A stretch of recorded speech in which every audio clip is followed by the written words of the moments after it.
আসসালামু আলাইকুম। সবাই কেমন আছেন? আসছে আমাদের সামনে ঈদুল আজহা, কুরবানির ঈদ। আমরা এই কোরবানি কোত্থেকে আসলো, কী কারণে আসলো আমরা সবাই জানি, কিন্তু আমরা সেটা মানি না। মূলত কুরবানি দেওয়ার উদ্দেশ্য হচ্ছে আমাদের মনের ভিতরে যে হিংসা, যে অহংকার, আমাদের দাম্ভিকতা থাকে, এটাকে আমরা কুরবানি দেওয়া মানে আগে এটা কুরবানি দিতে হবে। আমরা তো পশু কুরবানি দেই। আমরা অনেকে মনে করি যে মনে হয় যে কুরবানি দেওয়ার উদ্দেশ্য হচ্ছে মানে গরু কুরবানি দিব, আমরা নিজেরা খাবো, আত্মীয়স্বজনকে দিব, গরিবদেরকে দিব, এটাই।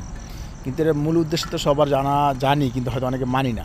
এটার মূল উদ্দেশ্য হচ্ছে যে আমাদের ভিতরে যে অহংকার, দাম্ভিকতা আমরা পুষি আর কি আমাদের মনে, এটাকে কুরবানি দেওয়া। এই জন্য একটা প্রবাদ আছে, মনের পশুরে করো জবাই, পশুরাও বাঁচে, বাঁচে সবাই। মূলত আমাদের যে মনের ভিতর যে পশুত্বটা, যে অহংকার, যে আমাদের দাম্ভিকতা, এগুলো আমাদেরকে কোরবানি দিতে হবে। তাহলে সবাই ভালো থাকবে। তো এটা আমরা অনেকে জানি কিন্তু মানি না। আবার অনেকে দেখা গেছে এই কুরবানি দিতে গিয়েও মানে আমার গরু বড়, ওনার গরু ছোট, মানে আমার গরু দুইটা দিতে হবে, আমার বড় গরু দিতে হবে, আমরা এগুলো মনে করি।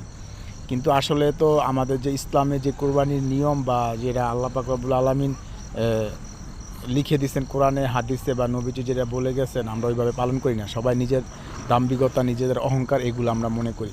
আসলে আমাদের সবারই বোঝা উচিত, আমি মনে করি সবাই আনন্দ মানে যে আনন্দ হিসাবে যে কুরবানি দেন, কিন্তু নিজের যে আত্ম অহংকার, নিজের যে দাম্ভিকতা, এগুলাকে ধ্বংস করতে হবে আমাদের। এগুলাকে আমাদেরকে কুরবানি দিতে হবে। তাহলেই আমাদের কুরবানি আল্লাহ পাক রব্বুল আলামিন খুশি হবেন, এবং সেটা আমাদের সুন্নত মোতাবেক হবে।